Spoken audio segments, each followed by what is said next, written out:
21 novembre 1635. Satané orage.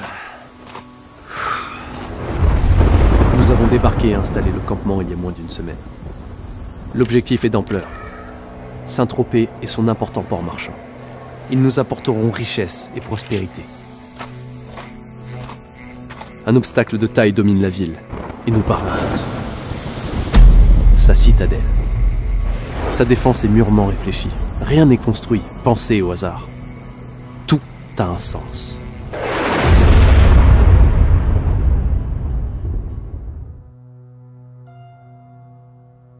Tout a un sens. En regardant ce monument, on lui prêterait pourtant plus une dimension artistique que militaire. C'est le cas des nombreux forts présents sur la côte varoise, notamment sur la rade toulonnaise, et d'autant plus à ceux ayant l'apparence d'une sorte d'étoile. Les fortifications bastionnées. Elles étaient cependant à leur âge d'or d'une efficacité redoutable. Oser s'y attaquer méritait une préparation ingénieuse. Quel est le sens de cette forme si particulière? Alors ce qui est intéressant, c'est d'abord de comprendre pourquoi on passe de la fortification médiévale, que l'on connaît tous, à la fortification bastonnée, étoilée, que l'on catalogue souvent de fortification type Vauban. Il y a une révolution à la fin du Moyen-Âge, c'est l'apparition du boulet métallique. Le canon existe déjà depuis le XIVe siècle, mais le boulet métallique est un projectile en fer forgé, donc il n'explose pas, hein, c'est comme une grosse boule de pétanque, et qui va se répandre dans toutes les armées qui disposent d'artillerie. Et là, du jour au lendemain, toutes les fortifications médiévales sont obsolètes, sont caduques, parce que ces boulets arrivent à faire brèche assez facilement dans ces fortifications médiévales. Il faut donc inventer autre chose. Dans le système militaire, depuis l'Antiquité, c'est toujours pareil. On invente une arme, donc ensuite on invente une parade, puis on invente une nouvelle arme. Et la parade, ça va être ces fortifications étoilées bastionnées. On va faire en sorte que ces fortifications se voient moins de l'extérieur en faisant devant les remparts des glacis de terre, des grandes pentes dégagées de tout arbre, et qui vont masquer la fortification, ce qui fait que si l'artillerie tire de loin, généralement, les boulets ne pourront jamais atteindre la base des remparts, mais vont se planter, se meubler dans ces glacis de terre.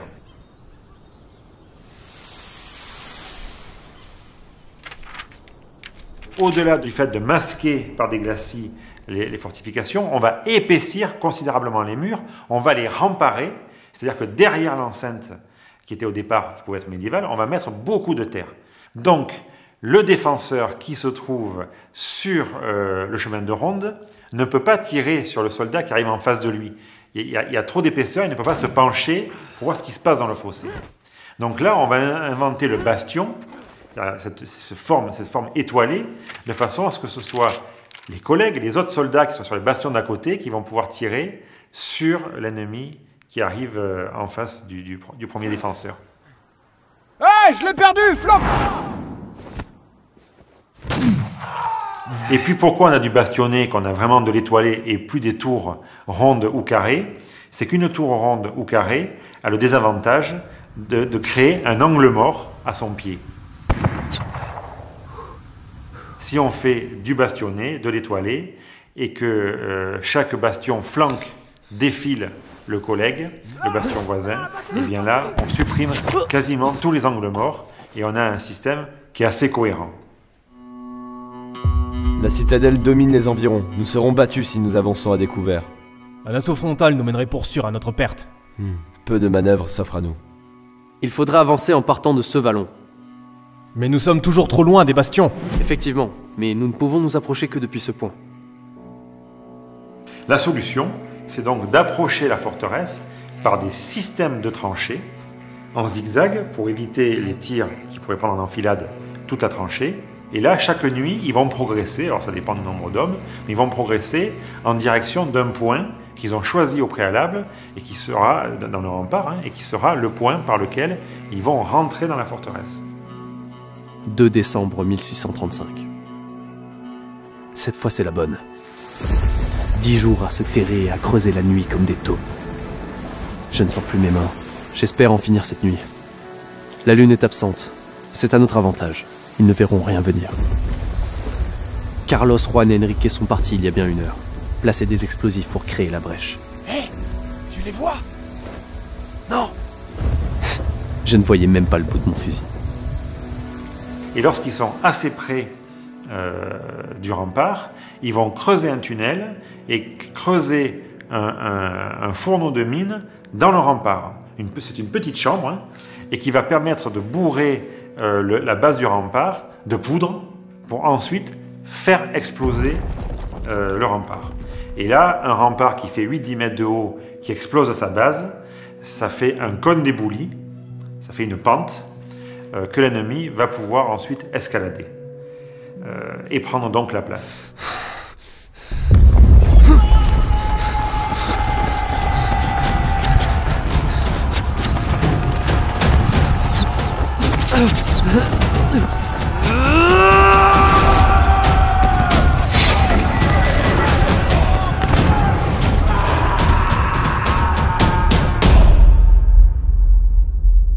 C'est la grande technique qui est inventée dès que le boulet métallique apparaît, qui va être ensuite améliorée au cours des siècles et qui va être utilisée jusqu'à la fin du 19e siècle, parce qu'il n'y a rien de plus efficace que l'approche par tranchée.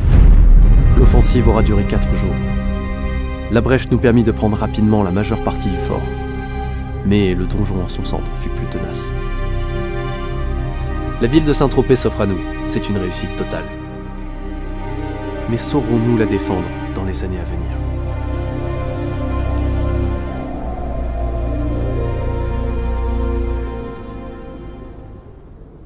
Cette attaque fictive aurait très bien pu avoir lieu.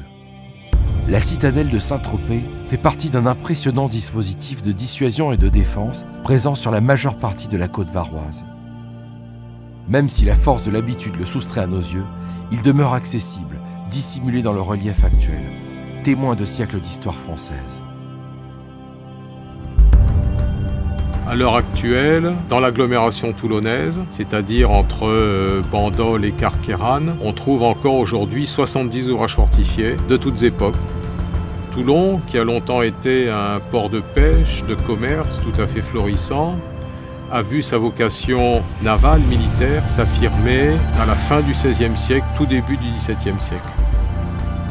On a donc un système exceptionnel en France, puisqu'il couvre une période chronologique de 4 siècles, et tout ceci allant de la défense côtière à la défense urbaine, la défense de plaine et même la défense de montagne, puisqu'à 800 mètres d'altitude, les concepts d'architecture défensive sont différents de ceux qu'on peut trouver en plaine.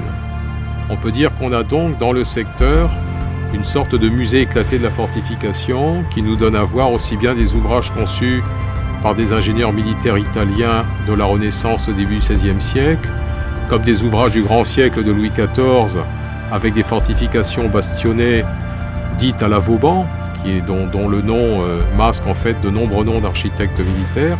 L'histoire militaire de Toulon, à chaque fois, s'est trouvée en première ligne dans l'histoire nationale, et tout ce patrimoine fortifié qui est toujours là pour témoigner à la fois de cette histoire militaire, mais aussi de l'histoire architecturale de la fortification.